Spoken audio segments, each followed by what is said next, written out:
Fancy Shawl Dance, a Fancy Shawl exhibition. And this is going to be put on by Beedoskah Stonefish, one of our premier championship dancers in the Great Lakes, and also by your organizer for today, Melissa Greenbird. And they're going to be doing our exhibition song here, our Fancy Shawl exhibition. Now, once again, this comes to us from the Omaha people. And back in the day, we had fancy dancers. You're about to see those dancers in a couple of minutes here. But like I say, in those times, only men were allowed to dance in the dance arena. And then around the 1960s, we used to have women that would attempt to enter the dance arena. And because by doing so, they were ridiculed, they were harassed. You know, they'd even have rocks and junk thrown at them. Everybody was just very against it, and it went against many cultural etiquettes and protocols.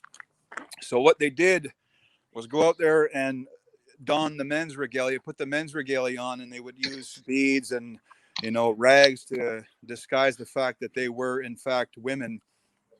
And I think what they didn't like about it is because they had the speed of the men, but they also had a gracefulness that couldn't be matched by the men. So that's how the Fancy Shawl dance was born. Finally, there was acceptance, and there was a movement to put these shawls on their backs, and they sort of developed their own style. So around these parts, sometimes they call it the butterfly dance, but the true origins come from the Omaha people.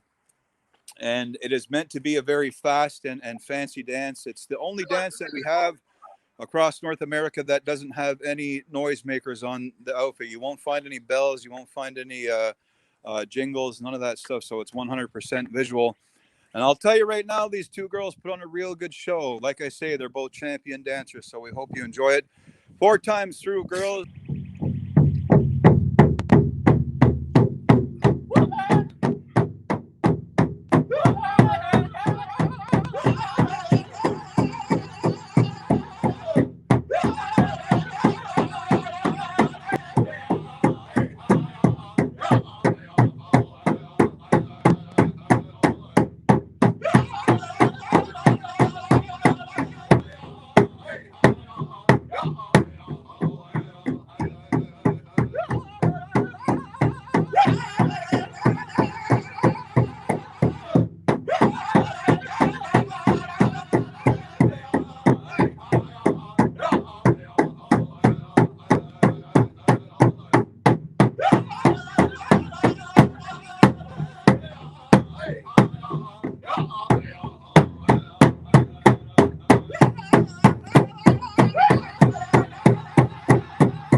Hey, all right. Thank you very much.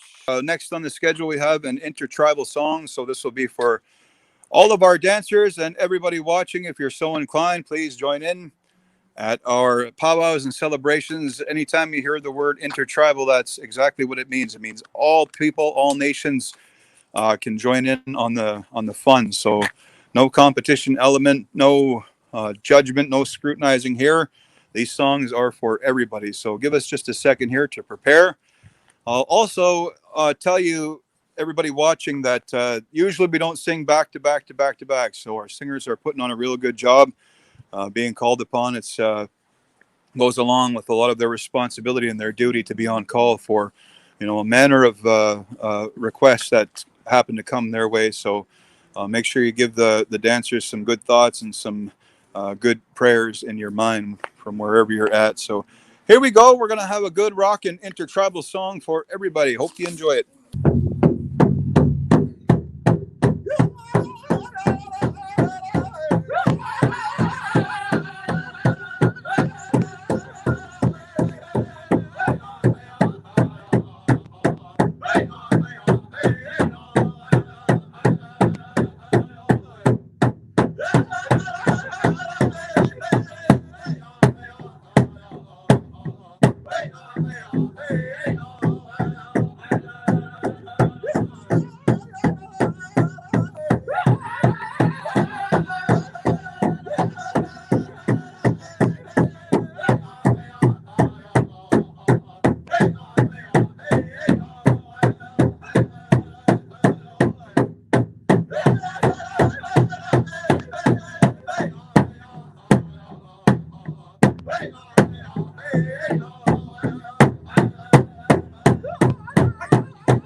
Once again, you are watching our June 21st celebrations here for Simcoe County District School Board.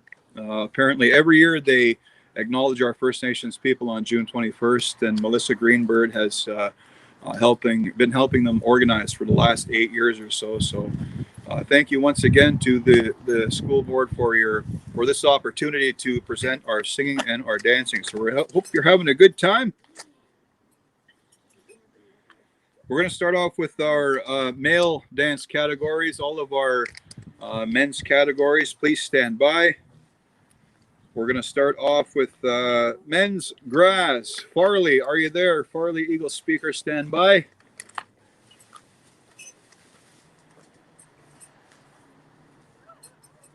And ladies and gentlemen, the men's grass dance comes to us once again from the Omaha area. They often refer to it as the Beedoskah dance. It's a warrior society dance that comes to us from the Midwest. That's one of the versions out there. And out west, before contact was made with non-native people, they used to have, warrior societies that you sort of had to prove yourself through battle mostly, and then you were designated to be, a protector of your nation or of your tribe. So a lot of these Western societies still, are around today, of course, evolved in many different ways to honor their members. So that special Beedoskah dance is pays tribute to it's a type of warriors dance. Again, all men's dances, all categories pay some kind of tribute to our warrior society, our men, those roles that were bestowed upon our men as protectors, as providers. So, but actually, the grass dance is quite a graceful dance when you watch it too, because all of the long yarn and fringe and ribbon swings and sways in the wind, and it's sort of very eye-catching and very beautiful. So.